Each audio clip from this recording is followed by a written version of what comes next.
Welcome to the West of North London podcast, where we sit down each and every week to answer your big Arsenal questions. I'm Caleb. And I'm Tim. Tim, I'm tired. Busy day? Busy day. But I'm also tired of that first half of that Arsenal game. I know we'll get to that soon enough, but yeah, it's been a tiring week. In some ways, it's nice to have the international break because we all get a chance to breathe and watch other teams play for a little bit.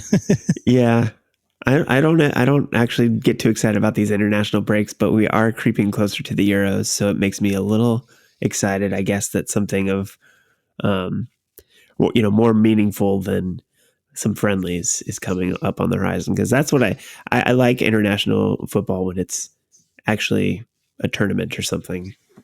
Well, I mean, this weekend is World Cup qualifiers, which is crazy to think about because it just feels like we just had the World Cup, but Europe and CONCACAF are starting, and Africa's doing Cup of Nations, but these are actual meaningful matches in some way. All right, World Cup qualifiers is a little bit closer, but still not quite there. Yeah, I mean, the big news, if you're in the Sweden camp, the big news is Zlatan's coming back to the Swedish national team. Really? That guy never quits.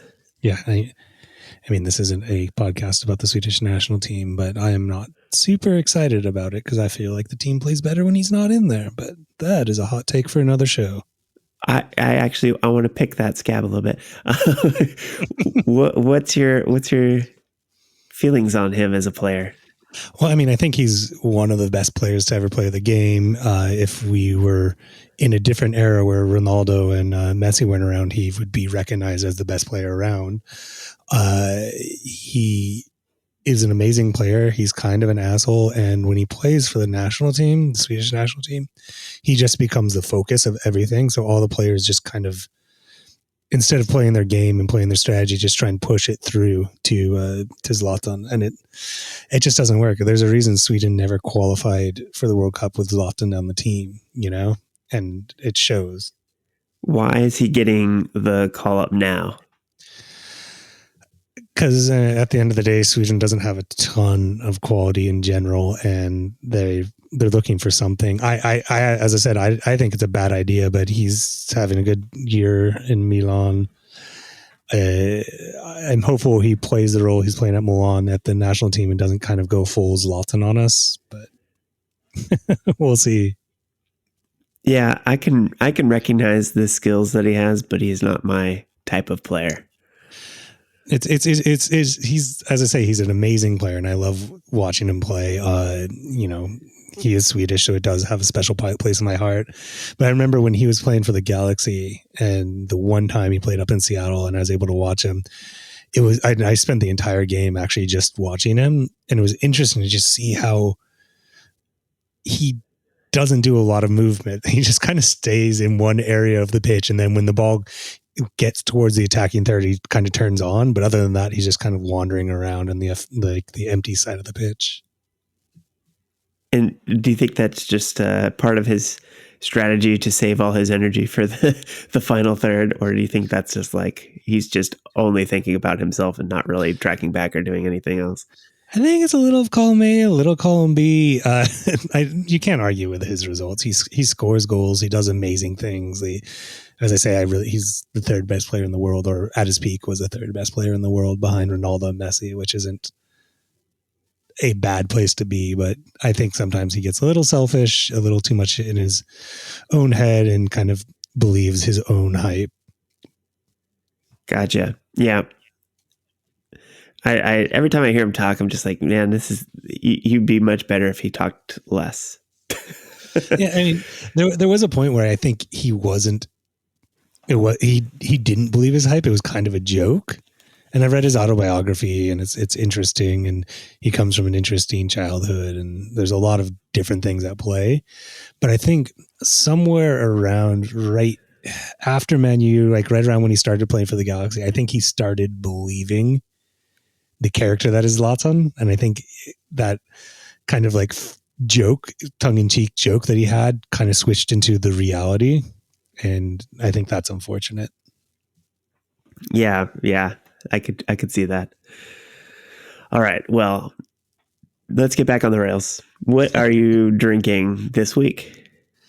I'm drinking, it's called Trailblazer. It's by Meteor Brewing. They're out of Woodinville. They have a tap room in Capitol Hill in Seattle. And it's a nice little pale ale. I got it. Today was the first day of really good weather up here in Bellingham. So I got on my bike and did, a few miles and stopped by the bottle shop and saw this, which I'd never had before. It has a picture of a cyclist on it. So I felt it was appropriate. And yeah, it's pretty good. It's exactly a pale ale. I mean, nothing overwhelmingly wow, but a good solid pale ale. All right. That sounds good. I think in the summer, I like a good pale just because I can have a few more of them when it's on the, you're looking just for a cold drink, and I don't want to pound a bunch of IPAs necessarily, but pale ales kind of hit that spot. Yeah, I mean, I find myself, because of the way IPAs have gone, that a pale ale nowadays is what an IPA was like 15 years ago. And that's kind of, kind of my speed right now. That's like my level of hoppiness, because like too much IPA is a little much for me. Mm-hmm. So I tend to actually go for pale ales these days as opposed to IPA. Yeah. It's the light beer of the IPAs. Yeah, exactly. How about you? What are you drinking? Well, I do have an IPA this week, and it's from Golden Road Brewing out of LA, and it's a Medianoche IPA, and it is, I'm trying to see how much it clocks in at here, 6.4%. So nice. I find that a good percentage. Yeah, I think that's anything less than like a 6% on an IPA usually is on the weak side in my mind. So this is like I said, I always like the double IPAs as like my favorites, but this is a very drinkable IPA, I'll say. Excellent. Do you know what's the hops taste like? Is it kind of the citrusy ones or? Yeah, I don't know which ones they used in this one, but it's got some bite, but it's a little on the fruitier side. Okay. But not in the hazy way. Just like it's just got a little bit of sweetness, but not overpowering, and so like some of these hazy IPAs would be. Yeah, totally. So yeah, pretty good. I don't know if I would pick it out again, but since somebody gave it to me, it's not bad. Shouldn't look a gift beer in the mouth, right? That's right. Free beer tastes better usually. Yeah, always. All right. Well, moving on, we've got your question of the week. Well, this question of the week was inspired by the ongoing Aubameyang stuff going on, and I thought it was funny that this question actually was late as well, which I felt ironic, and I decided it was a good question to throw in here. So I stole it from Riley Johnson, and he asked, "What is the most important thing that you've been late for?" I'm really like racking my brain. Oh yeah, I think the one that I'm not really a late person, except since I got married. That has changed a bit more. And I imagine kids help that too. Yeah, so not that we as a family miss a lot of stuff by being late. Usually we might slow roll to a family event or something like that, but we're mostly able to get to the important stuff on time. But thinking back on life events, things that are important not to be late to, I have to go all the way back to taking the SAT test. Whoa, that's a long time ago. Yeah, it's been a long time since had like a big late thing, and that one jumps out at me just because I was so stressed out already about the test. And then I think if I recall right, I overslept, and I wasn't even like that far away from where I was taking the test. Like I think it was like a 5-minute drive really, and still overslept and just rolled in like, I think the last possible minute I could be in there and still take the test. But I was freaking out in the parking lot. I remember that. It was just like the stress was like making me just have like a mini panic attack as I was walking in. So yeah, that's what jumped out to me. But it turned out okay. Luckily, I was able to take it. So not totally late. Didn't totally blow it. And did it affect your score at all, or? We'll never know. I only took it one time, and it was enough. It was all I needed. It wasn't amazing. It was good. It was right down the middle. So I was like, all right, that's perfect. I'm going with it. Now these days they're trying to get rid of those SATs. So I feel like whatever I got doesn't really matter. Yeah. I mean, I guess none of it matter. Have you seen what kids do for multiplication now? It is like absolutely crazy. Oh, it give me a couple years and I'll be having to try to walk my kids through it. And I don't even want to try to figure it out. It's 100% different than the way we used to do it. So it's not like my math skills are super sharp these days anyway. So it's going to be a fun time to relearn how to do math. Maybe it's better that I don't have great math skills anymore because I can just start from scratch. Learn it with them. Yeah. Maybe it'll help me be better at math. Yeah. There's got to be, I know that this has been a thing that's been bugging parents for a few years already. So I would imagine there are some good YouTube videos to walk parents through how to figure out their kids' math these days. Or you can just use a calculator. Yeah, but they don't get to use calculators. So I have to figure out how to teach them how to do it. I'm sure eventually they do get to calculator phase, but I know they don't like that when they're younger. Anyway, yeah, that sounds like loads of fun just around the corner. Yeah. So how about you? Any big late arriving events? It was the only one I could think of so I'm an anally early person. Like I'm always at least 10 to 15 minutes early. That's just how I was brought up. So I'm very rarely, if at all, late. But there was one time I was traveling. I was in London actually with a friend, and we were going to travel. We were going to take the EasyJet from Luton Airport to Turkey. And, I always assume transportation in Europe is going to be easy and well done. But unfortunately, we booked a ticket, and we didn't check this out until we left. We booked a ticket from Luton before the public transportation would actually get us to Luton in the morning. It was something like 7:00 in the morning, and there was like literally no physical way for us to get from London to Luton without taking like a $300 cab ride or something like that. The cab ride would have been more expensive than the plane ticket to Turkey. So we got to the airport just as the doors of the plane were closing, which was kind of annoying, and they definitely were not letting us on. So we ended up going back to London, and then we asked the railway people where's a cool place to go for a day, and we just ended up just hanging out in Cambridge for the day, which was actually really cool. If you haven't been to Cambridge, check it out. So yeah, missing a flight was about the most I've been late for. I'm trying to think if I've ever missed a flight. My parents were always people that needed to be at the airport extremely early. So I think that was pounded into me from a young age that it's better to just go hang out at the airport than to miss your flight. Yeah. So I've always been on the way earlier end than pushing it. I am definitely on the way early end. It does cause a little bit of friction with my lady friend now, who definitely likes to run it a bit closer than I generally do. So yeah, I guess, airports are not always the most fun places to hang out, especially when they're packed and you're tired and that sort of thing. But it's way better than being stressed out trying to get to the airport.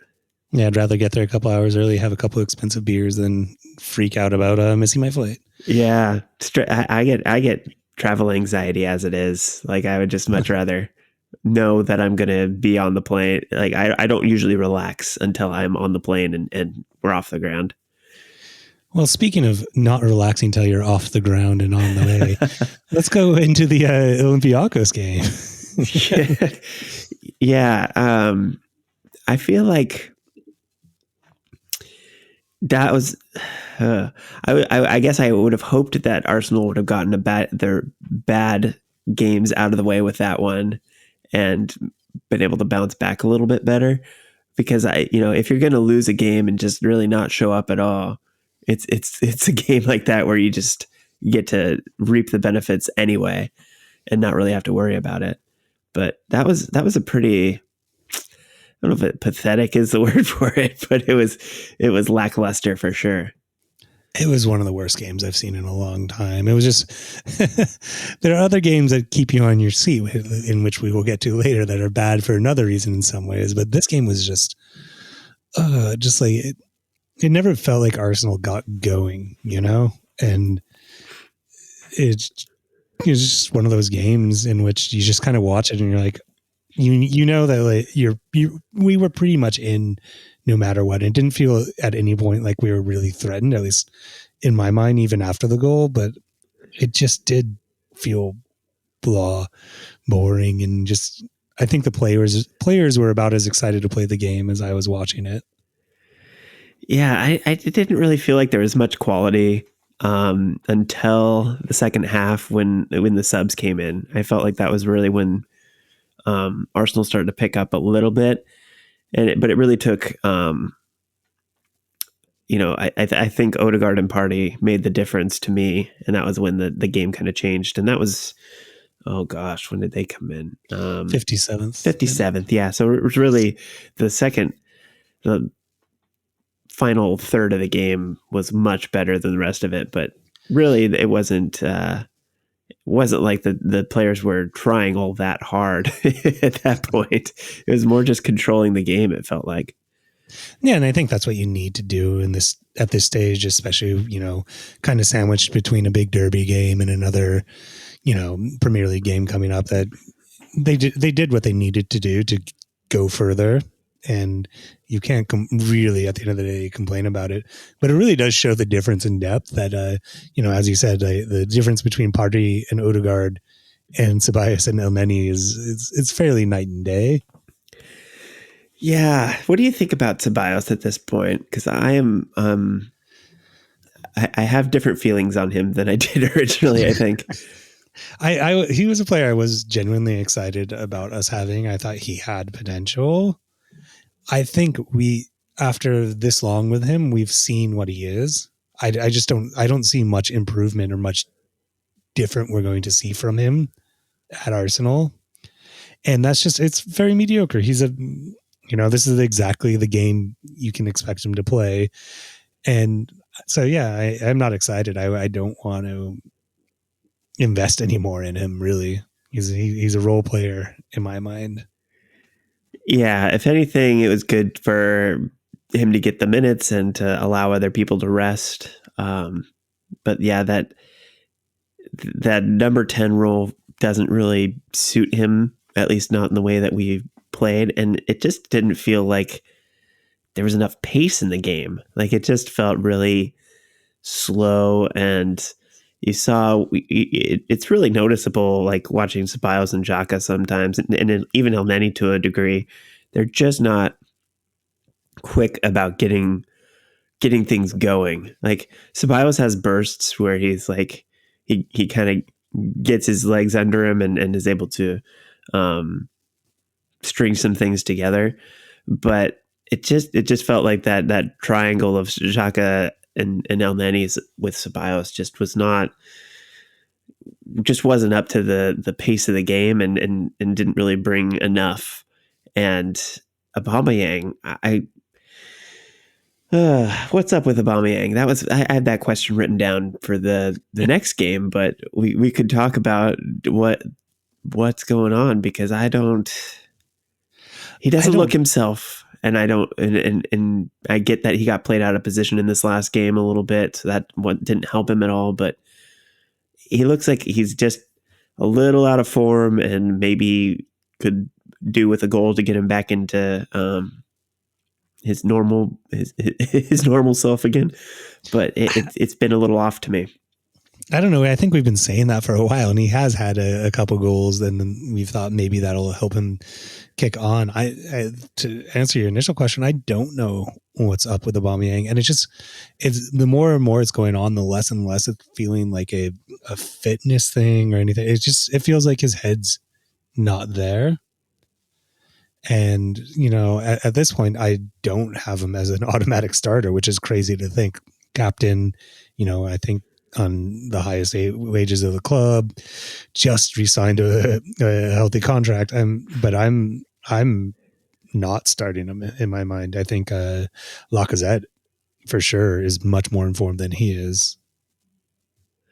Yeah, and I think from this last game, I don't really want those two playing together, at least not as we're playing right now. I just feel like having Lacazette up top and Aubameyang out wide, it just feels like we could do better as far as the people on the field. I don't think Aubameyang brings enough necessarily on the wing at the moment when compared to the technical play of Emile Smith Rowe or bringing Pepe in on that side. They just seem to be a little more dynamic, and I'd rather have Aubameyang kind of playing up top and getting on the end of things instead of kind of drifting around on the left side looking to get into the game somehow, because I feel like that was evident to me on Sunday. It just didn't feel like he was involved enough, or if he was involved, it just didn't come off. And he was pretty invisible against Olympiacos as well. I think he had a couple chances, but yeah, I think it just wasn't coming together there. But Martinelli, I think, set him up towards the end there, and I was like, oh yeah, that's what Martinelli does really well, is connect with Aubameyang. But you can't have those two playing if Lacazette's in, and Lacazette's really been the better, more informed player. So it's tough. I don't know where Aubameyang really fits in considering the other options we have. I mean, I do think at this point you have to look at maybe benching Aubameyang and really going with some of these other players that are performing, especially towards the pointy end of the season, as it were. That these games do matter, and we just don't have the time to wait for Aubameyang. That I think playing him off the bench, and maybe that'll be good for him. Maybe having less minutes but more chances off the bench to impact the game will be better. And then if he can play himself into form, but and that's just the way soccer is. That sometimes if you're not performing, you just got to let the people who are performing take over. It wasn't that long ago we were talking about him, having a hat trick against Leeds, but I feel like it's been kind of downhill from there. Just kind of looking back at his match ratings and his contributions, the goals have not really come in any consistent way. Well, I mean, I think with that Leeds, I thought we all thought that was kind of a turning point, that maybe it was going to put him back on track, but it obviously hasn't. It's more of a aberration than it is an actual sense of him getting back into form. Yeah. So he's able to contribute in other ways, but I haven't really seen it. And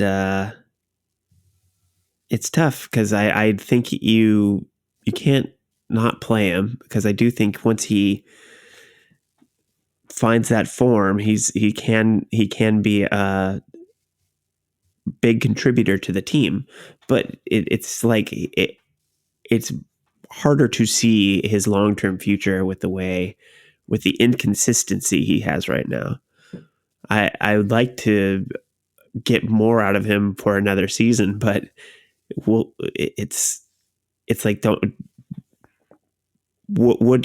do you build this team next season with him in the equation, and maybe not Lacazette? Maybe you're looking at somebody new up top, or I don't really know where he fits in beyond this season, and that's an interesting position to be in for somebody who's just signed a new contract just last summer. So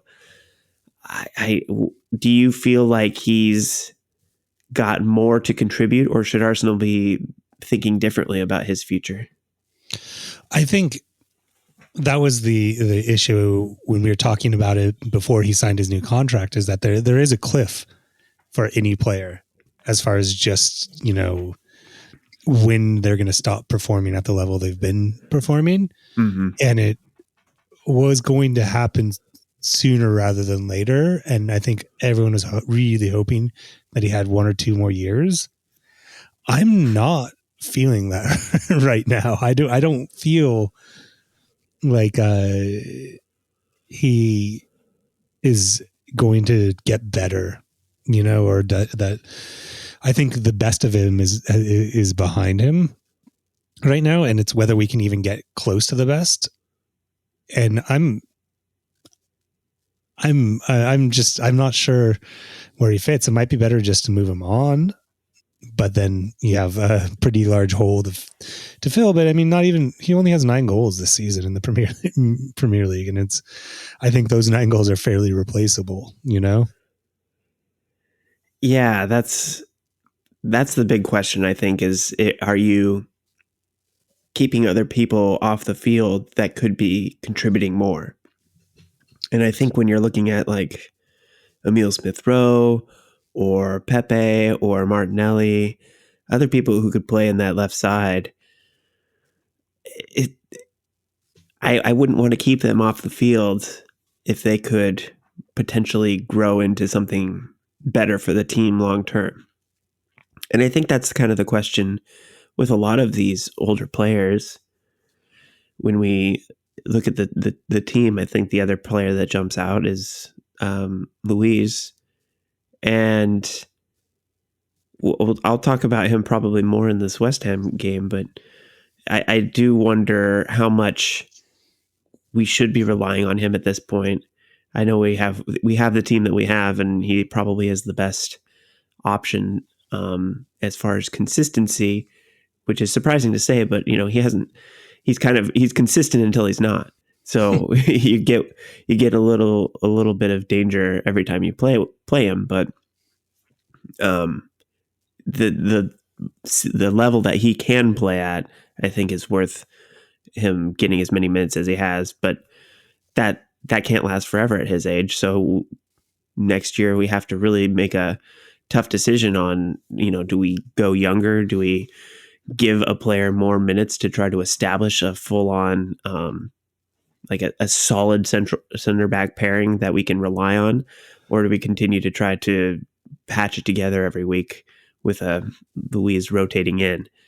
I'm personally well less worried about Luis. That I think, we have Gabriel, which I think is a solid center back and kind of penciled in between Holdings, Chambers, and even if we start seeing more Marie in there, I think it's definitely there. It's just with Aubameyang, I'm just worried that there's not as much replacement, or just that he is taking up those minutes for players like Martinelli or Pepe.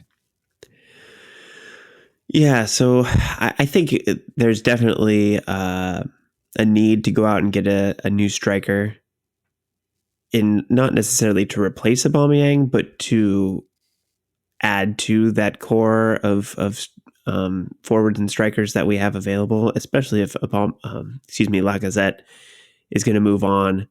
I think you need to have a replacement there that you can build for the future with, and hopefully somebody that can learn from Aubameyang for a year or so. We have a lot of young guys who need to step up and be at the forefront of our goal scoring endeavors. So I think we've slowly seen the reliance on Aubameyang wane this year, and we've got goals coming from different people, which is good. But I think having somebody consistent that can do a lot of different things should be on Arteta's to-do list for the offseason. But easier said than done. Here's a crazy idea. How about we do a straight swap for Aubameyang for Odegaard to Madrid? Yeah. I would give, if that's what they wanted, I would do that. I would do that in a heartbeat. But I think we have a question about that we can talk about later. Yes. So we kind of I strayed there from the Olympiacos game, and we kind of started talking about West Ham. But long story short, on the Olympiacos game, we got through to the next round. So it's on to the next one, no matter how badly we fizzled in the second game. I mean, the too long didn't read of this game is we did enough to get through, and that's all that really matters at the end of the day. So I'm as boring and bad of a game as that was, I'm not too concerned about it. It didn't, keep me up at night. Right. I think we can put that one behind us and hopefully not have any more of.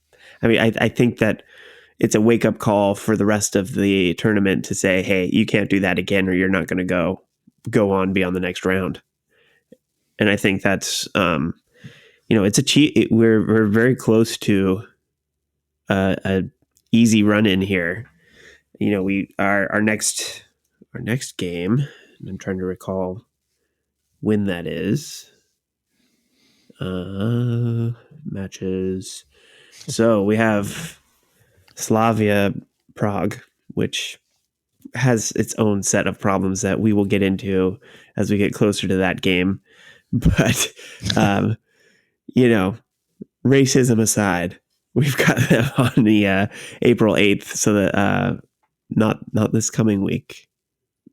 Not this coming week, but the week after. So we've got some time before Europa League comes back after the international break. But I think our draw is good, and I think we have a good path forward. But Manchester United is still in it. Tottenham is not. That was so fun to watch. Yeah.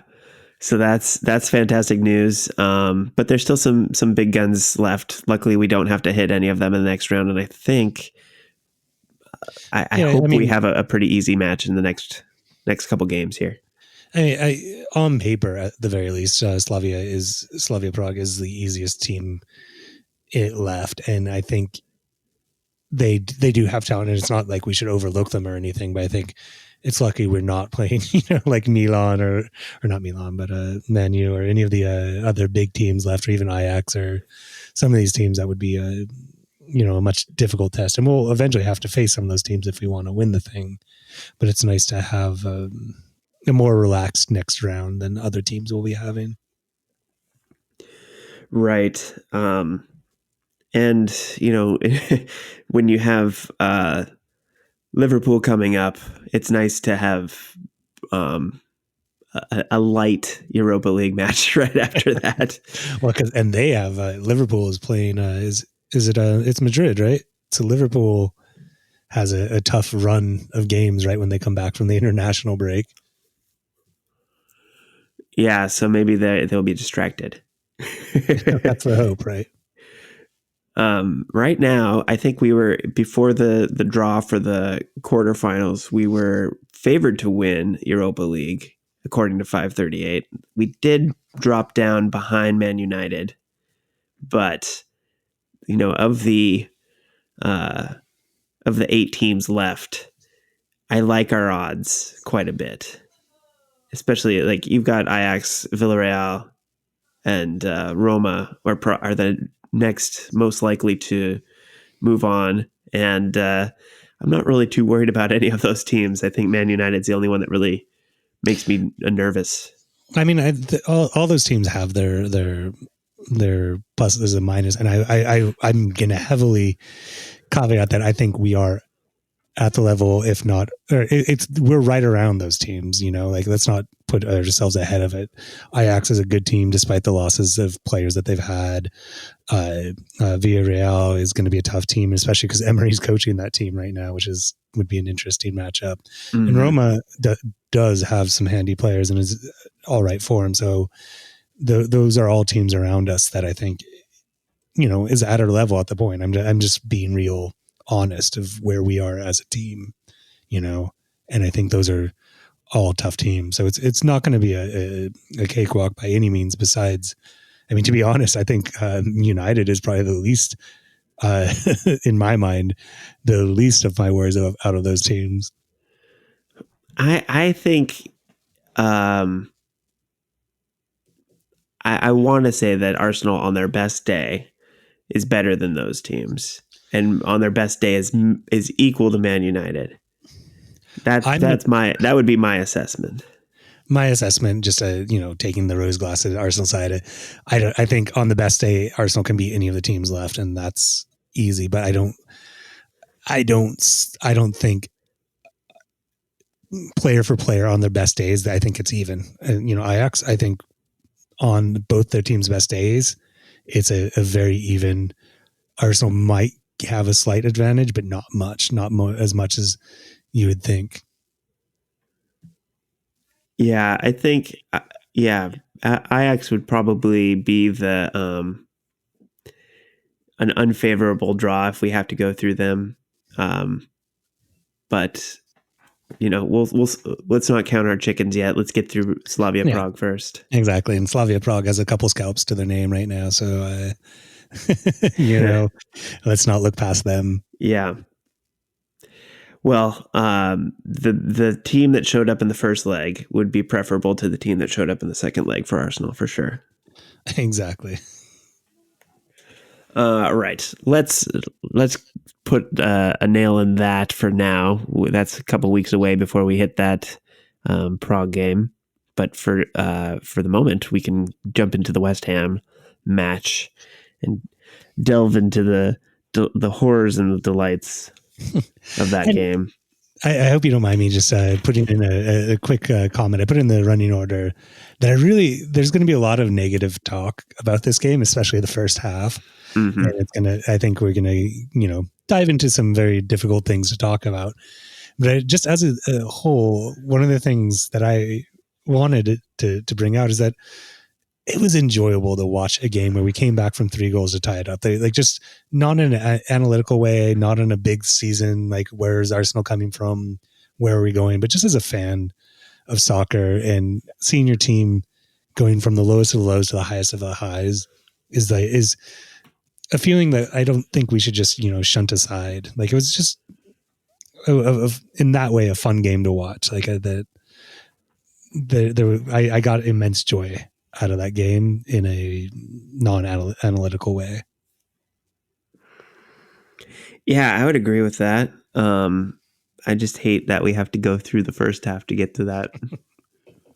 Yeah, and as I say, we're going to go into all that. I just, sometimes I think we get, not me and you specifically, but us as fans of teams and things, we get too mired in the negative and forget the simple joys of enjoying a soccer game and enjoying a team, Right. I think it's the psychological damage has been done to most Arsenal fans where we just can't enjoy nice things anymore. But that being said, let's talk about those first 3 goals, shall we? Yeah. Where do we start? I guess my big question looking at the first 30 minutes of that game is who do you blame for that sort of performance? Well, so the first goal goes in, and the Lingard goal is just a good goal. A goal like that sometimes I actually tried to see if there's some fault, and I'm there's always some little fault you can do, but it was just a good goal, and that's kind of whatever that them's are the goals that happen sometimes. That second goal, I think there's 4 or 5 players you can blame of just not paying attention, not really being up for it. And the question I'm going to throw back to you is that player problem, or is that a coaching problem? I think player mentality is something that Arteta has identified as an issue, and I think it's something he has tried to address. But these lapses of judgment, these lapses in concentration, these individual mistakes, it's really tough to blame individuals because it seems like it's a team-wide thing. And when you start analyzing team-wide issues, the only person who can be in charge of the entire team is the coach.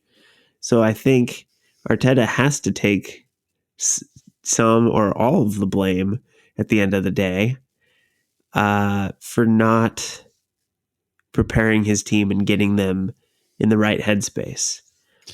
Because clearly they are capable of better than what they showed. So individually, it's about finding a way to get them on that second half wavelength in the first half or throughout the whole game. And I think the thing that was kind of just crazy for me was that one of the people that just switched off was Tierney. And it's, Tierney's been not that player this entire season. And, I'm not going to go too hard on it because, he's allowed to make a mistake every once in a while.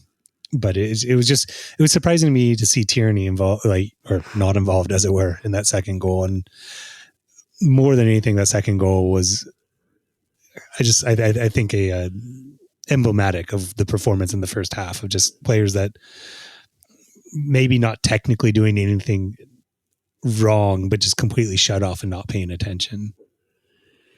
Yeah, I cannot believe how many times this season we have just shot ourselves in the foot over and over again. It seems like every other game there's a lapse that causes this team to just fall apart. And luckily it hasn't been the destroyer that it was earlier in the season. But this whole year has just been really a series of unfortunate events that Arsenal has caused for themselves. And you can blame refereeing for some of that stuff, but at the end of the day, I think I think I've said before, the amount that we've had to try to rely on calls going our way is too much. Like if you are in control of the game, you should not have to worry about what calls the referee is making, whether they're for or against you. So you kind of create your own luck in some ways. But what I'm trying to say, I guess, is that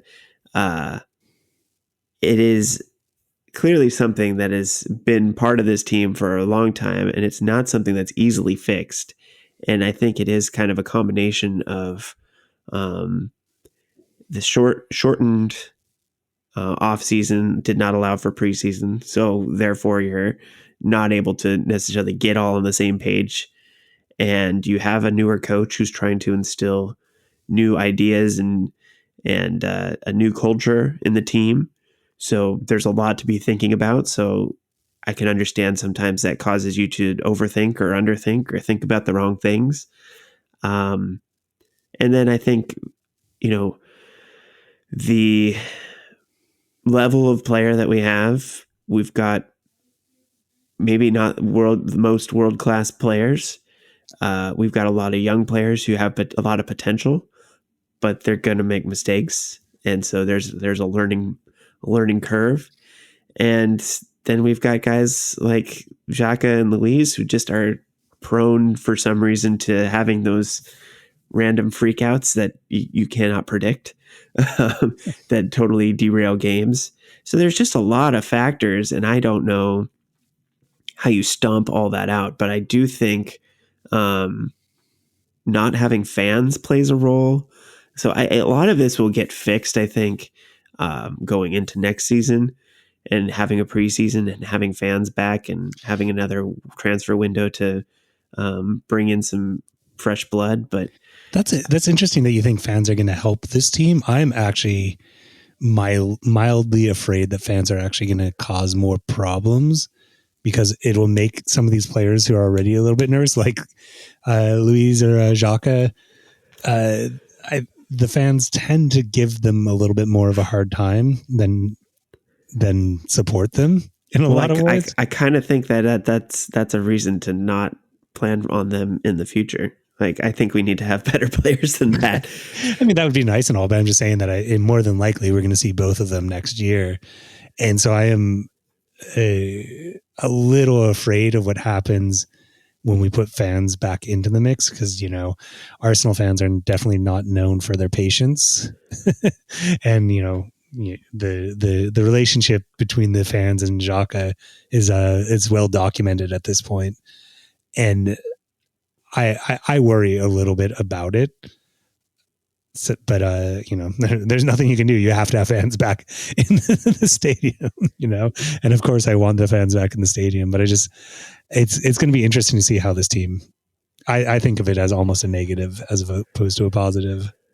I kind of wonder, adrenaline and just intensity level does change games, and in my mind, that second goal doesn't happen in front of a crowd necessarily. I just like looking back and I watched the Arsenal put out a video today of they've been doing this like mic'd up series where they kind of just focus on an individual player and you can they try to pick out what the player was saying throughout the whole game. No, I didn't know They did that. one with Tierney and this last one was Odegaard. And I was just reminded watching it that this stadium is silent. And I just feel like the focus and the intensity level goes up when there's a crowd there. And I feel like some of the letdowns are because there's just nothing to there's just not that crowd to keep you in it, to keep that adrenaline pumping and that focus going. So I would hope that for all the players that don't react well to having a crowd, there's as many that are better because of a crowd too. I mean, I wonder how, we were talking about Aubameyang. I wonder how it would affect his play and maybe that it would make him a little bit more livelier and a little bit sharper. So, yeah, I mean, I'm sure there's pluses and minuses on it. I'm a little nervous myself. Yeah. But we're talking about a guy who brought a Black Panther mask to celebrate with. So I think he likes the crowds. That's for sure. But yeah, I'm excited to see the difference the crowds make for this team. I mean, it's Arteta's almost his entire career with Arsenal or as a coach has been without crowds. So it'll be really interesting how that changes this team and his coaching. And I do think it is a big factor, but I do go back to the preseason part, playing a big role in how this team is prepared. And I kind of wonder if a lot of the things that we blame on the players is really just about this change in coaching and philosophy and structure, and just a lot of the growing pains coming out on a regular basis. Yeah. And that being said, I think, and I know I've said this before, but I think this team doesn't come back earlier in the season. If this was a case, we went down 3-0 to a team earlier in the season, I don't think we score those 3 goals. I think it is a statement of how the mentality has changed for Arsenal, that the desire is there. And I think the willingness not to give up is there as well. And I think that those are positives that I can take out of this game. Yeah, you certainly have to have a sense of belief to know that you can go 3 goals down and fight your way back and not give up on that. I think one thing that has benefited us lately is getting this bad business out of the way early in the game and leaving enough time to come back. If you're gonna turn things around, I guess having 60 minutes to do it. Wait, when did they score their 3rd goal? 30 minutes. Okay, yeah, so like 60 minutes to figure things out is helpful. But man, I think if they wouldn't have gotten back in the game before the half, that would have been a very different scenario. Yeah, I mean, I think that the goal that went in on the right before half definitely changes it. It makes it doable. It always feels difficult when you're staring at 3-0 at halftime as opposed to 3-1. Like 2 goals obviously are very doable, and so it really felt like, funny enough, after the 3rd goal went in, Arsenal became really dominant in the game and really was taking the. It wasn't a question of whether Arsenal was going to score in my mind. It was whether Arsenal was going to score enough.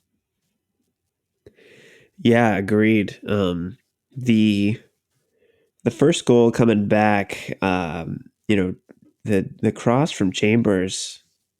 Well, let me back up. Chambers, let's talk about him for a second because I felt like he was real surprise for me.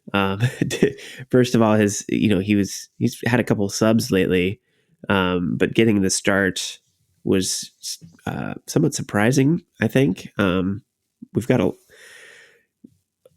Bellerin and Cedric on that side usually. So Chambers, kind of a late season up and comer in that position, and I didn't see that coming because it's been a long road for a lot of players to come back from the types of injury that he had, and he just seems to have just out of nowhere kind of hit the ground running, and I have been really surprised by his performances, especially in this game, getting so involved on the offense. Yeah, I thought he had a surprisingly great game. He was definitely, when I saw the team sheet, it was a eyebrow raiser. I was like, oh yeah, I guess we do have him as a player. Not that I forget about him, but I just didn't expect him to start. Really, it hasn't really been in the mix. And yeah, I wasn't disappointed with his performance, at least, and that cross was great. That led to it ended up being an own goal, but really, I think if the West Ham defender didn't get to that ball and try something, it was going to get buried. It wasn't Lacazette who was running on the post behind. Behind Lacazette? Yeah, it was. Was it Lacazette that was going to bury that? Lacazette did score the goal, yeah. No, no, I'm talking about the first goal. It was an own goal. Yeah, but it was Lacazette's shot. Yeah. Sorry. Yeah. Yeah, it just deflected off of Dawson. Yeah, sorry. Or Suchek. I can't remember which one it was. Yeah. Yeah, so it was a slight deflection. I don't. It looked like it could have been close. Like I think the deflection definitely helped, but it was a Lacazette special because those are the types of positions and crosses, like that's his bread and butter because he was just able to control it, turn and shoot, and those are the types of goals I'm just used to seeing from him. So I was really disappointed that it ended up going down as an own goal because I thought that was the perfect Lacazette goal, and he deserved the brace for the day. I think he got it in my mind. Yeah, I was actually surprised that it went down as an own goal, but I think to the letter of the law, I'm sure it is. But yeah. So after that, I was and I have to mention on that goal, really on all three goals, I think Odegaard had a hand in kind of setting things in motion. So he was him and Chambers, I think, were my two players of the game. Well, Lacazette too, I think. Yeah. Those three really had the biggest impact in my mind.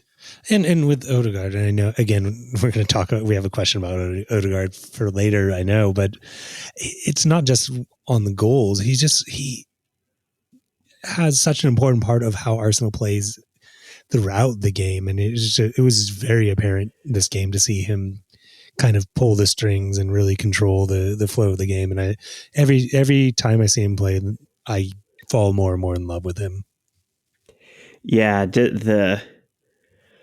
the ability he has, I think, really allows him to also talk through games and be a leader on the field, and you can tell his intelligence, and I think other players pick up on that. So he's just it's pretty amazing to see somebody like him come into this team and not really skip a beat. Like, I think he just keeps getting better and better and makes the players around him better. I don't think Chambers is as good this game without Odegaard's passing to set him up and put him in good positions. And I think it was bizarre, really, to in this first part of this game to have Aubameyang playing on that right side as well. But it's funny to me that Aubameyang did not benefit from Odegaard's vision down that right hand side the whole time. Like, you would think that they would have linked up well, but didn't really get into the game until he switched back to the left. So that was an odd one, but maybe it speaks more to Aubameyang than Odegaard. And that actually brings up a kind of a point. As I was watching the game, something that I thought was interesting is when they put on Pepe and Smith Rowe, and they kind of went to this interesting formation where you had Partey as just kind of like a deep lying midfielder, and then you had Smith Rowe, Odegaard, and Pepe kind of ahead in a 3-person midfield, and then Lacazette being kind of the point of the spear, I guess, as it were. Mm-hmm. And I really thought we hummed when we switched to that. What do you think about that kind of lineup and that formation, I guess? Yeah, when thinking about like the 4-3-3 formation, I kind of think that would be how it would play out. Would be kind of a triangle midfield with three strikers. I'm trying to figure out who we would play in that formation, but I think Partey as the top of that triangle really makes a lot of sense. Or the bottom, as it were, depending on at the bottom. Yeah, I guess more of the bottom. You're right, but yeah, I think that Partey has a lot of the skills needed to make that work. He seems to be prone to an occasional bad pass. I mean, nobody's perfect, but it is interesting. Like he's it seems like his passes are mostly really good, and then he just has one. I'm like, where did that come from? Yeah, I was thinking the exact same thing during the game. Yeah, and then his shooting, definitely, I appreciate that he tries, but he's got to work on that part, because that if he can get those shots down on frame, there's something definitely to that. But you know who he kind of reminds me of, and sorry to bring this to MLS for those of you who aren't very big MLS fans, but he kind of has a Ozzy Alonso kind of feel to him in certain ways, where like he controls the midfield, has some good passing, can be a little bit of a bulldog, but tries those shots that they almost never go in. Mm-hmm. But then he'll get one to go in once, and he'll be a hero for it, because it'll be a rocket. Yeah, but I could definitely see him as the linchpin to that midfield and making that work. So it was interesting, because we've been very, very reliant on Xhaka lately. So it was the first time we've really seen the midfield without Xhaka involved, and definitely interesting to see that it was pared down to just Partey with that grouping in front of him. And I don't know, we'd probably have to dial that in to make that work a little bit better, but I like the idea. I like the idea because I think with Odegaard, you can almost, instead of having another defensive midfielder, which is usually what happens, you have like kind of that empty bucket or that like base two kind of defensive-ish or more withdrawn midfielders. But Odegaard in his possession and his passing and his creativity almost is a defensive in a way that, he's not going to lose the ball in bad positions, and it creates a platform to build on. So you just have Partey kind of just cleaning up and making sure the back end of it's okay, and being able to pass from deep. And then you have an Odegaard in the middle, or even a Smith Rowe that I know they switched positions quite a bit, doing very similar things. So I think it's going to be interesting. I'm looking forward to watching that progress. And I'm going to guess we're going to see it a couple more times this season. We already do kind of play that way when you consider that, Partey gets left alone in that midfield position anytime Xhaka has to pull back to cover for Tierney going forward. So there is kind of a modified version of that at different phases of the game. But it would be interesting to see that deployed as kind of our default formation, just to see how that played out. So, we got the goal in the 37th, then came back again with a goal in the 60th. And again, nice reverse pass from Odegaard to open up things for Chambers, who out of nowhere just brings the heat and just forces an own goal by putting a ball in a position where West Ham had to do something with it. And I think had the defender not popped up there, it would have been an Arsenal goal anyway, because I think Lacazette or maybe even Pepe was waiting on that back post. Not Pepe yet. I guess it might have just been Lacazette there, but yeah. That was the goal. I was getting the two goals mixed up, and that's exactly what I was saying earlier. That West Ham player didn't really have a choice. Dawson, he had to make a play because it was Lacazette and was it Saka? It might have been Saka that was coming. Yeah, I'm trying to remember now. Yeah, but there was two players that were just hot on that ball anyways, and it was going to get buried. And it was funny, as I have a really good friend who's a West Ham fan, and we usually text back and forth, and between each other's games, I'll watch a West Ham game and he'll watch Arsenal. And then for this game, he was more sending me shit than I was sending him for most of the game. But he was so mad about this own goal because I guess this is his second own goal in 2 games, which is Luiz-esque levels of own goal. But he was very upset at the player. And when I was watching, I was like, someone who's played defense, I don't blame the Dawson for trying to get a play on the ball because he knew exactly who was behind him, Yeah, I think it was Aubameyang making that back post run. Okay, that makes sense. But yeah, that whole play really got started because Arsenal had a quick restart and took advantage of West Ham kind of being slow to react. So it was good quick thinking by the whole Arsenal team, and then Chambers just bombing forward because he was actually, I think he was checking back, making trying to get back into position, and then as soon as the ball turned over and we were able to spring the attack from the quick restart, he was right there, sprinting forward so Odegaard could pick him out. And as soon as he hit that cross, man, there wasn't a whole lot that West Ham could do about it just because of how much pace he put on it. So I love to see that. I love to force defenders to have to make decisions and put them in bad spots that way. I mean, yeah, that's one of the best ways to score goals is if you start putting pressure on defense, the mistakes happen. And yeah, the more times you can make the situations happen, the more times you're going to get an own goal like that. Absolutely.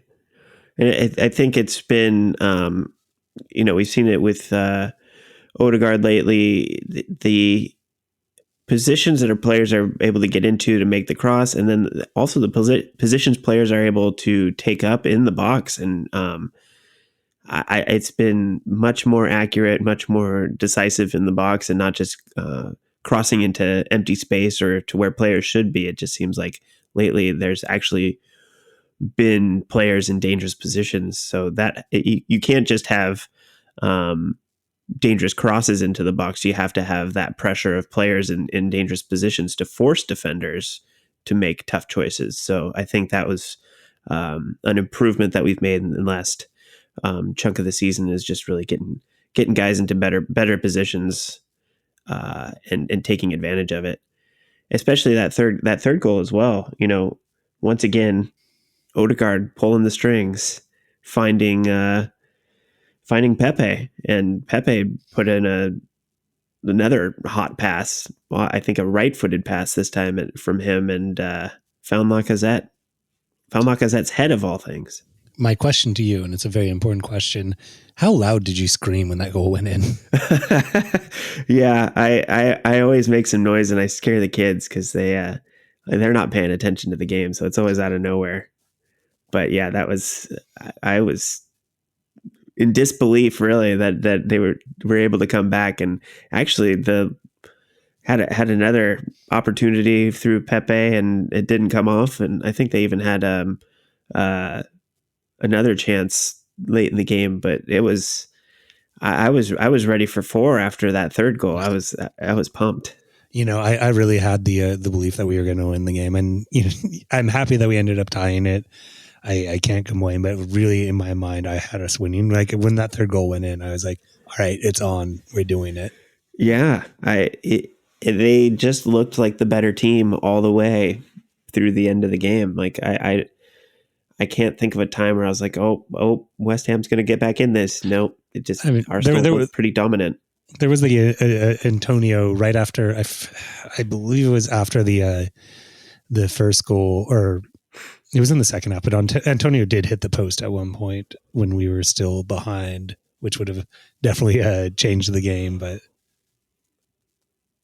Yeah, I'm glad they didn't let West Ham really get back into it, because I think it could have been a tough situation to try to grind it out.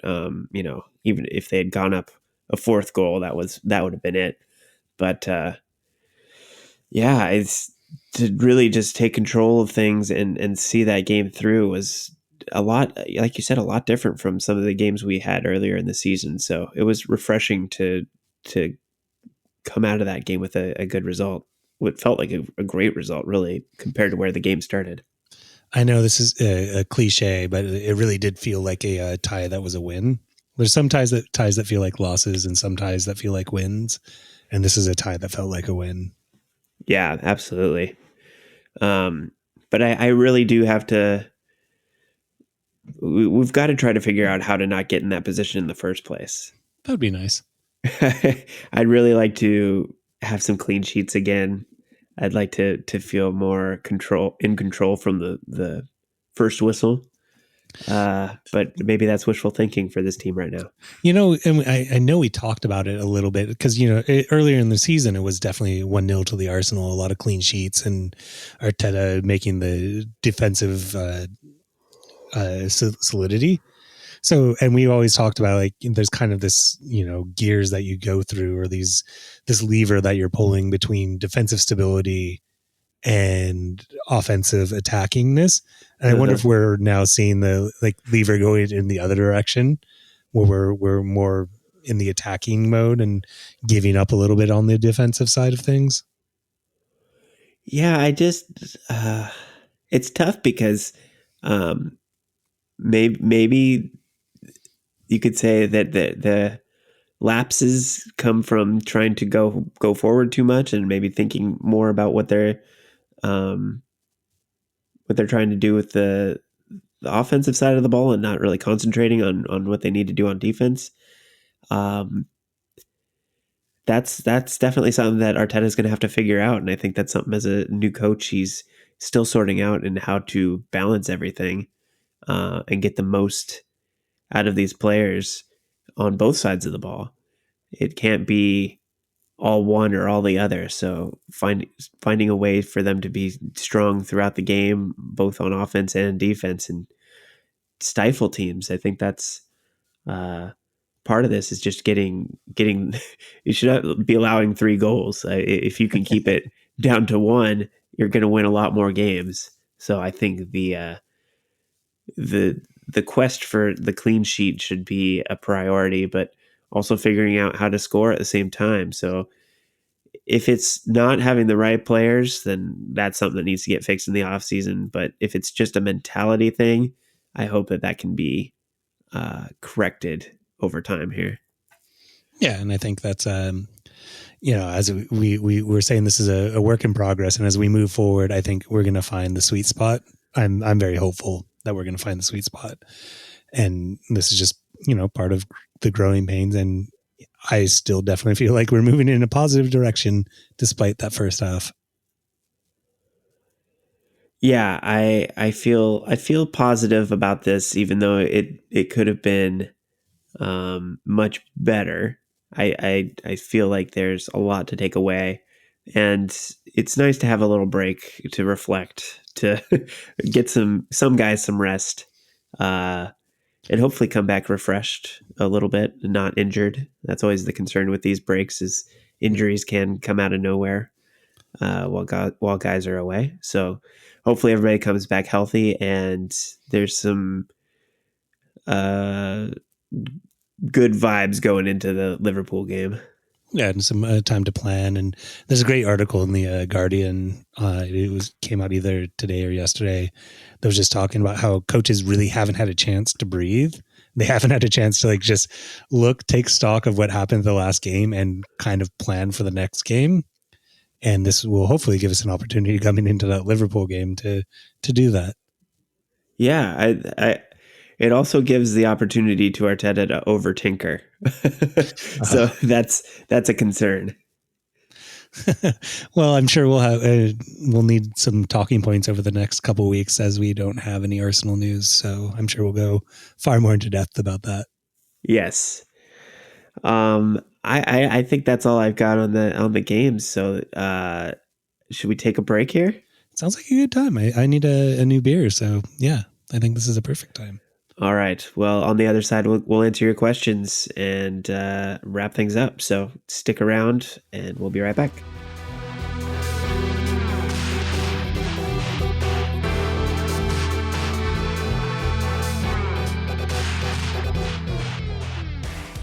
All right. Welcome back from the break. We've got a couple questions for you. And Tim, do you want to read the first one? Yes, this question is from a friend of the pod, Charles Allison, who also got the highest score in our fantasy league this week. So good job, Charles. And he asked, should we offer Lacazette a new deal? I think the general consensus is no, but he's in good form since the team picked up after Christmas. And I think we play our best football with him. I guess it's a question of whether we think long-term he's going to be a part of the future, or do we cash in while we still can? Right. That's a tough one. I think, I kind of think we got to cash in because we haven't done that and haven't been good managers of our players as far as getting some value back out of them. So I think it's thinking about what we would get out of him if we extended him and then tried to sell him at a later time. I just can't see us returning any value in that. So, for what we're getting out of him, I would rather go for somebody a little bit younger, a little bit smaller contract, and see what happens. I'd roll the dice because we have Aubameyang there as well as Martinelli, Pepe. You know, there's not that Pepe is going to suddenly be a striker, but I do think Martinelli could step up, and we still could go out and find somebody that we could develop as well. Yeah, I mean, I think I'm going to do a Tim hot take and say I'd sell both Aubameyang and Lacazette at this point, because I think if we're going to bring in some other players, which I'm sure one of them we're going to talk about in the next question, we're going to need some funds in order to do that. And I think the highest value we're ever going to get out of either of them is right now. And both of them, I'm not exactly remembering when Lacazette's contract is running out, but I think he still has a few. I think he would be on his last year. Yeah, whereas Aubameyang, we also have like 3 more years on that contract. But yeah, so this is the time to sell him if we can. He is on track to probably beat his goal scoring record for the club, which is interesting. Interesting. He's at 11. Well, I think that's as much as like people could point to say, oh, we need to keep him because he's playing great, right? I would say let's sell him because he's playing great. Exactly. That's where I'm at, is that I think, and it's hard because you want to show loyalty, yada, yada. I do think he's been a loyal servant to the club. And there's points where I believe in an earlier episode, I said I'd want to shoot him to the moon as opposed to play him. But at the end of the day, when the emotions are gone, he's been a great servant to the club. He scores goals for us. He puts them in. I just think we're going to need the money. And I think, I am high on Martinelli. I really do think he can take that role. I think there's some other players, and we can also maybe find someone who can put in those goals as well. I don't know. I think if I'm much more interested in solidifying our midfield and then almost playing like a Man City approach, which is that if you have a great midfield, your striker doesn't really matter. Like if they're put into good positions, they're going to score, you know? Yeah, I do feel like we could find people that can score goals, and that's I would much rather bring in, reinforce some other positions and try to bring in somebody that could potentially grow into that role. I do think that Arteta wants maybe a different type of player as well. Exactly. Not that Lacazette can't do it, but I do feel like there might be something that suits Arteta's vision for the team a little bit better. And it's not to say that it's going to be next year, but he is also on the end of his lifespan as a goal scorer, and I'd rather sell him while he's still hot as opposed to like next year he scores like 4 goals and you can't get rid of him, which tends to be the Arsenal way of selling players. Yeah. So I think I'm looking at Transfer Market right now, and at his peak with us, they had him valued at 77 million in 2019. That was, I think he was in a much better position. Now they've got him down at around 38. So I mean, he's not gaining any value by any means. So he's not gaining value, but it's interesting because in that season where he was at his peak value, he scored 13 goals in the Premier League. He's on 11 right now. He scored 19 goals total. He's on 13 total. I mean, basically he is at around his peak level.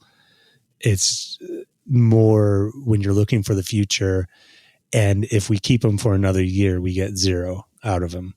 And I can't stomach another player we get 0 out of. Like at a certain point, you need to be able to make some money to get some other players in and get some other key pieces.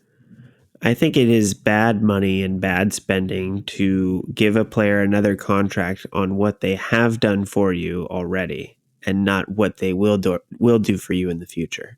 I think you got to look at that at the output and assume that it's not going to get better. It's only going to go down from here.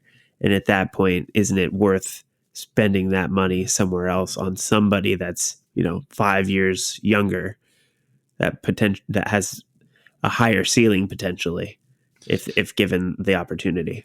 I mean, he is only 29, but like giving him a new contract would be giving him a contract till he's 34, which is that's exactly what you don't want to do. It's the big Arsene Wenger rule, which is you don't give extensions over 30. Yeah, if he would take a 1-year contract, maybe, but I still think you'd have a hard time selling him at age 30. Exactly. I think if we're going to make money, and to be honest, for his career, this is probably going to be his last big money move. So if he wants that big signing bonus, he may want to move on as well. So it's not as I say, it's not a spite selling. I think he's doing a great job right now. I think it's more just a smart business deal to move him on. Yeah, I think he's served us well, and we have to look to the future and think about a bit younger or just a different profile. I mean, I think it would be different if we thought next year we would be fighting for the league with him as a piece of that. But I still, I like, in that medium term or like short, long term, I don't see us fighting for the league next year necessarily. And I think it just makes better sense to restock us for 2 years down the line, when I think we can be fighting for the league, Let me frame this a different way. If we were to miraculously win the Europa League and get into Champions League, is he who you would want leading our front line? I wouldn't hate it. I think that they're like, if we're getting that Champions League money, it depends on where we want to spend that. And obviously we'd be spending it ahead of time, which is a bad economic decision anyways. But he's a good striker, but is he elite Champions League striker? I have a hard time saying yes. So I don't know, but can you get a elite Champions League replacement for him? It's going to be hard. I mean, if we could get Haaland, but I don't think that's likely. Right. Yeah, because I think at this point we'd be lucky to get Odegaard, which leads us to our next question. So that comes from Tim Whitcomb. Odegaard with lots of exclamation points. He has to stay with us. What can we do to keep the guy at the Emirates? I think we've talked about this for the last like 3 games or 3 episodes in a row. And I think we're all of the opinion that we want him. And it's dependent. It's all in Madrid's kind of hands right now because we don't have a buy-on clause. His buyout, I think, is like something like 300 million. His buyout is just crazy. His buyout is like Messi level buyout, which, we're not even going to think about. That's not an option. I think it is going to be dependent on how Madrid does in the Champions League. I think if you're a fan of trying to keep Odegaard, I think you are rooting for Madrid to win the Champions League because for whatever reason, the scuttlebutt I've heard is that Zlatan just doesn't rate Odegaard, just doesn't like what he does. Zlatan also plays old players. I mean, that Madrid team, I think, had 4 players over 33 on that team, like that played their last Champions League game. Like he isn't necessarily going to usher in a youth revolution at Madrid. So if he can keep his job, which I think is pretty much dependent on him winning the Champions League this year, there might be a chance, but he's not going to be cheap. He's going to be more expensive than Mbappe. And that's where we get into if we can afford to pay for him, which is selling a player like Lacazette, and that's not even going to make up half of what he's going to cost. That, and I think the rest of the Premier League sees him now, and so other teams might be sniffing around him as well. So it's going to be hard, but I don't want to get my hopes up because I don't think it's likely that we keep him. Is he really a 70 million player? I mean, I guess like in his, like, I could see that potential, and I could see where he is definitely a quality player. I think and this is wishful thinking probably, but I think he's more likely like a 60 million player because I do think like Pepe was way inflated, so I don't know what the real market value is anymore. Yeah, I mean, Pepe was way inflated, but yes, I mean, like you look at how his career and who he is, he's always had a huge profile. He was signed at Madrid when he was like 2 years old or whatever. I forget, it was 10 or something, but yeah, for a fairly high bill, I think it's pretty telling that Madrid didn't put a buy-on clause in the contract, which means that they think they can make some money off of him. I think that they're expecting a bidding war. I think realistically, from what I've heard, at the very least, really, Madrid's looking to sell him on. I think Madrid's looking to make some money. I think they're unlikely to keep him, and I think he's not really super excited to be at Madrid. I think he wants to move on and actually play games for a club, which is what he's getting at Arsenal.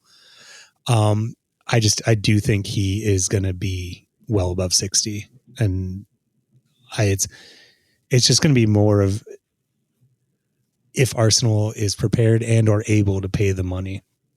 I really do think 80 at least for him in this market. Yeah, I kind of wonder if the player ultimately made the case that he wanted to make the move, if his intentions would have any influence on the price, or if that just makes Real Madrid double down and say, okay, well, if you want to go, this is the cost it's going to be to get out. Yeah, I mean, I think Madrid is going to hold on. I know Madrid's not idiotic. They can make some stupid business decisions, but they're not idiotic. I think also that as much as he's enjoying playing for Arsenal, and I think he's fitting in really well, I think Odegaard is realistic about the fact that he could play at several other clubs and have as much of an impact. Mm-hmm. So it's not going to be Arsenal or bust as much. And, like, I don't think it would behoove him just to be like Arsenal or bust because it helps him out. But, Yeah. But I think, I mean, there's a possibility we hold it, but it's, unfortunately, the better he plays, the less likely we are to keep him. Is the sad reality of the situation, and it's going to come down to a bidding war, and it's going to. I could see him not being a Madrid player next year, but I think the odds of him being an Arsenal player are fairly low, unfortunately. I don't see it happening unless we're in the Champions League. That's really, to me, the deciding factor, because I don't see us getting anywhere else, and I don't think he's going to want to be with the team that's not playing in Europe somewhere. And I think he would much prefer to play in the Champions League than Europa League. Yeah, and I don't even know that we would get that. So, I mean, and Champions League is the bare minimum to keep him around. Like as you said, he's, if we're not in Europe, he's not sticking around, and I don't blame the kid for that in a lot of ways, because he as we've seen, he is the real deal, and that was everything I was hearing about him before he came here, was that he's the real deal. He just is getting for whatever reason, Zlatan just doesn't like him, and seeing him play, he is the real deal, and he does deserve to play in the Champions League from a player perspective. So hopefully we can be the team that does it, but I'm not going to hold my breath, unfortunately. There is a lot that still has to happen. So the player is not in our control and nowhere near our control. The best we can do is make a good case for, making him feel comfortable, making him feel wanted, and then offering him the level of soccer that he wants to play. So Champions League probably, and then coming up with the funds. So there's a lot of things that have to come together. At the end of the day, it really just comes down to, are Real Madrid willing to sell? Because there's nothing that guarantees that they're going to want to come to the table unless they don't rate him any longer or they need the funds. And I think that second scenario is probably the most likely, is that they may need the funds because everybody's getting hurt from COVID. They may want to make some upgrades. Maybe they want to go after Holland, or there's some other players that have been linked with them that would be high profile, big money moves. So they may need to cash in to make some other things happen that might work in our favor, but that only makes them available, not affordable. And then the other positive, not to just all be like, it's not likely, but is that we seem to have fairly good relationships with Madrid. I don't know if it's our former or whatever, but just the fact that we were able to get Ceballos back this year is a good sign that at least, it's not like other clubs that we deal with that don't necessarily like us looking at Atletico Madrid. But so hopefully there's some good, business relationships. And to be honest, our owners could in 1 second write the check for him if they really wanted him. But we'll see if they are willing to do that type of business. And it, again, I think it really all just depends if we're in the Champions League or not. Well, fingers crossed. We got a lot of work to do, but he's helping. So I enjoy it while we have him, because it's really fun to watch his style of play. It does remind me of like the best days of Ozil, and reminds me of the type of player I really enjoy watching, and the type of player I would want to be if I was playing at that level ever. But somebody who seems to be selfless and on top of their game, and really just the type of player that makes everybody better around him. So while we have that, we got to take advantage and see where it takes us. Yeah, I mean, it shows the hole that we need filled. Like, even if it's not Odegaard, we need somebody to be doing that role at some sort of level. and hopefully it will be Odegaard.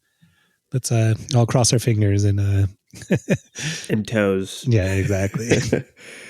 I am so curious, and we've got a lot to do between now and the end of the season, but I am very curious what kind of offseason this team is going to have, and it really will come down to where we end up at the end of the season. But definitely interested. It'll be interesting to see if there is a lot of movement of incoming and outgoing players to continue to mold this team in the way that Arteta wants. So very, very exciting when that does come, but it could also be a letdown because the financials don't look so hot. But maybe the ownership will step up and see the potential of taking advantage of the rebound that will happen eventually once everybody gets back out into the world. All right, we've got one last question. Is it my turn? I think it is. I think it's actually mine. Oh, you're right. I did read that. Yeah. Take it away. All right. This question is from Peter Sleep. Will we finish above Tottenham? Or we will finish above Tottenham, won't we? Yes. I mean, you sounded so certain there. Let me see. We are currently sitting in. Oh, where did I put that? There we go. So 9th place. Tottenham is in 6th. The difference is 6 points at the moment. Level on games played. So potentially we could catch them. There's enough games to go, but they're going to have to lose some more because they were looking worse than they have been looking lately. Losing to us was only a blip in their recent run of form. So, despite them losing to us and dropping out of Europa League, I don't know how far they will fall between now and the end of the season, and if we will be able to leapfrog a couple teams in front of us like Everton and Liverpool, who are no slouches. So there's a bit of work to do to catch them, but it's possible. Yeah, it's definitely possible. There's kind of two dynamics going, which is once we get past this Liverpool game, as I think I mentioned last episode, we have a fairly easy isn't the right word. A fair manageable. Yes, manageable. That is a great word. Manageable set of fixtures. And the thing is, with Tottenham, Mourinho is doing Mourinho things right now. And we all know what happens when Mourinho goes through this kind of downward spiral.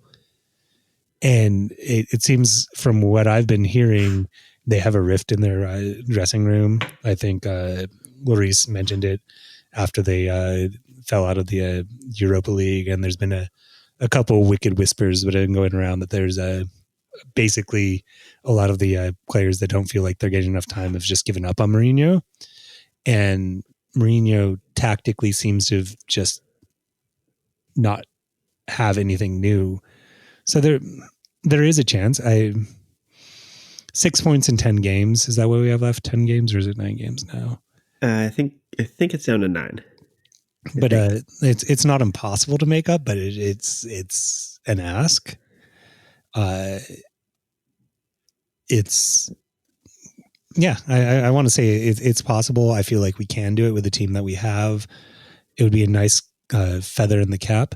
But also at the end of the day, that's not where I'm going to be judging the team. It's always nice to finish above Tottenham. St. Tottenham's Day was like one of my favorite days of the year. Do not get me wrong. But I have much more ambitions than finishing above a team that doesn't win trophies. That is my goals is to be competing with Man City, Man United, these teams at the top for the Premier League, and my goals is to for the team is to be in the Champions League again. And if that means trouncing over Tottenham, that's awesome. But they are not my measuring stick for how good this team is or not. Yeah, I really wish it would be real easy to leapfrog 4 teams between now and the end of the season, but it's not so simple. I'd love to, it would be nice if we could just hop right into fifth place, fourth place, and call it a day. But there's some work to do, and it's not just about us winning. That's the first step in seeing this thing out. But you have to have the teams in front of you lose, and they're in front of you for a reason. So losing, I don't see all of these teams collapsing between now and the end of the season. So it's going to be a tough ask, but maybe Tottenham will do the work for them, do the work for us, and meet us halfway. So that would be nice. I mean, as I say, I really do see Mourinho spiraling at this point. He just had a press conference about how Tottenham fans should be happy with a team spirit as opposed to winning trophies, which seems so not Mourinho-like. And it's just Mourinho's throwing everybody under the bus now. He's peak Mourinhoing right now, which is just is good for us in that sense that we may be able to pick up those points, but there's not a ton of games left to pick up 6 points, you know. Well, at the very least, we can enjoy watching them squirm as they try to figure out how to get through the season with Mourinho, because they've got a $40 million payout to make if they want to fire him. So I think he's there for a couple more seasons unless they figure out how to make this, how to fire him gracefully. Yeah, and as I said before, like it's nice to finish above them, but my ambition for Arsenal is much higher than Tottenham's ever gotten in their entire career or in their entire history. And so I think by naturally doing what we should be at, we'll finish above them as per usual. Totally. We've gone way long on this episode. Oh, geez. I just noticed that. So let's wrap it up there. I think that's a good place to stop with questions. Did you want to sneak in some fantasy, or should we just jump to the end here? I'm going to sneak in 20 seconds of fantasy, which is Caleb 15 points. 15 points, Caleb. I don't play the game. They play the game. Really? I can only sit and watch as these players let me down. You're letting down the side, Caleb. That's all I've got to say is 15 points. Okay, well, if that's all you got to say, let's skip ahead and forget all that. I don't even want to talk about it. Let's go to the end here, and thank you for listening and joining us for this week's episode. If you haven't done so yet, you can subscribe wherever you get your podcasts. You can review us if you've already subscribed, and let everybody know how much you like our podcast so that we can get the word out. If you happen to already follow us on Twitter, another great way to get the word out is whenever I post an episode or say something you find interesting, give us a retweet. Tell other people that we exist in the world. And if you haven't followed us yet on Twitter, we are at W of N London. Go check us out there. We do have a YouTube site, and if you just search West of North London, you should be able to find us there.